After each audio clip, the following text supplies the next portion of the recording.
शिष्य तो उसे कहते हैं जिसमें श्रद्धा होती है। श्रद्धा और समर्पण, इन दोनों से जो निर्मित होता है वह शिष्य कहलाता है।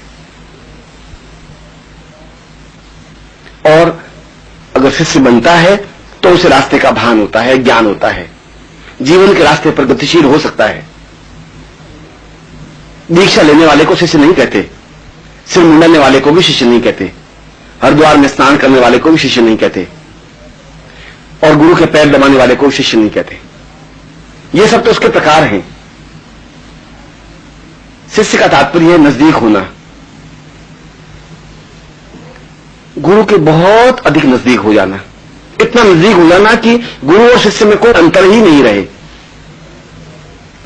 अगर अंतर ही रह गया तो फिर शिष्य बने ही नहीं, फिर वो अपने मुंह से शिष्य नहीं कह सकता अपने आप को।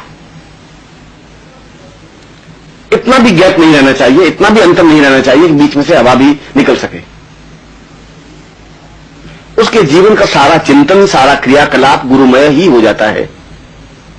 गुरु ही उसका ओढ़ना, गुरु ही उसका बिछोना, गुरु ही उसका भोजन, गुरु ही उसका खाना, गुरु की वाणी ही बोलना और गुरु के शब्दों को श्रवण करना, गुरु की सेवा ही करना और गुरुमय हो जाना। उसकी आंखों में गुरु का भाव तैरने लगता है, वही तो शिष्य बन सकता है। और इस जीवन के रास्ते पर केवल शिष्य चल सकता है।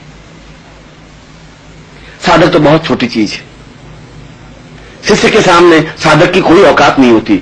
योगी तपस्वी उसके सामने कहीं ठहर नहीं पाते, उसके सामने देवता, यक्ष, गंधर्व और किन्नर अपने आप में कोई मूल्य नहीं रखते। तो शिष्य अपने आप में एक चेतना पुंज होता है, दीपक होता है, जो अपने आप में श्रद्धा का पूर्ण स्वरूप होता है, समर्पण की साकार प्रतिमा होता है, जो गुरु के जागने से पहले जागता है, जो गुरु के सोने के बाद सोता है, जो केवल इस बात का ही चिंतन करता है कि गुरु के तनाव को कैसे दूर किया जाए, गुरु को कैसे प्रसन्नता प्रदान की जाए, गुरु की किस प्रकार से सेवा की जाए, हम गुरु के किस प्रकार से हाथ पैर बने, आंख बने, नाक बने, सिर बने, विचार बने, भावना बने, धारणा बने, किस प्रकार से बने, किस युक्ति से बने।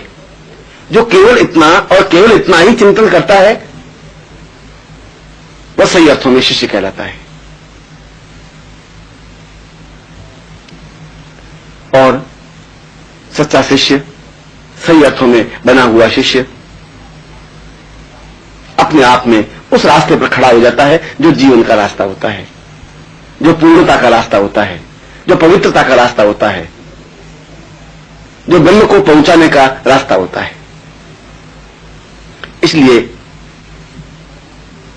शिष्य की समानता तो देवता, गंधर्व, यक्ष कर ही नहीं सकते। तपस्वी और साधु तो बहुत छोटी बात है, क्योंकि उसमें कुछ अलग तथ्य होता ही नहीं, वह गुरु का एक भाग होता है। गुरु की आंख को गुरु से अलग करके नहीं देखी जा सकती, गुरु के हाथ को गुरु से अलग करके नहीं देखा जा सकता, गुरु के सिर को गुरु से अलग करके नहीं देखा जा सकता। ठीक उसी प्रकार शिष्य को भी गुरु से अलग करके नहीं देखा जा सकता। जो केवल संपूर्ण दृष्टि से गुरुमय हो जाता है वह शिष्य बन जाता है, और वह शिष्य बहुत बड़ा कार्य करता है, संसार का अद्वितीय कार्य, अप्रतिम कार्य, कि वह गुरु को एक चेतना प्रदान करता है, गुरु को एक अवसर प्रदान करता है कि वे अपने ज्ञान को संसार के सामने रख सके। यदि गुरु अपने छोटे छोटे कार्यों में ही व्यस्त हो जाएगा तो ज्ञान किस समय देंगे, चेतना किस समय देंगे, जीवन के मूल्यवान कार्य किस समय करेंगे। इन छोटी छोटी चीजों को अपने ऊपर फिर से लेकर के गुरु को अवसर प्रदान करता है कि वह ज्ञान की नदी प्रवाहित करे।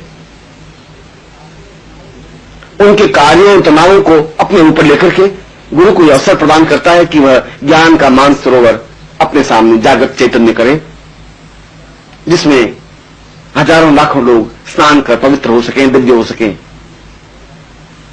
जिसमें शिष्य अवगाहन कर सके। यह गुरु की सबसे बड़ी सेवा है, यह शिष्य का सबसे बड़ा कर्तव्य है, यह शिष्यता है, यह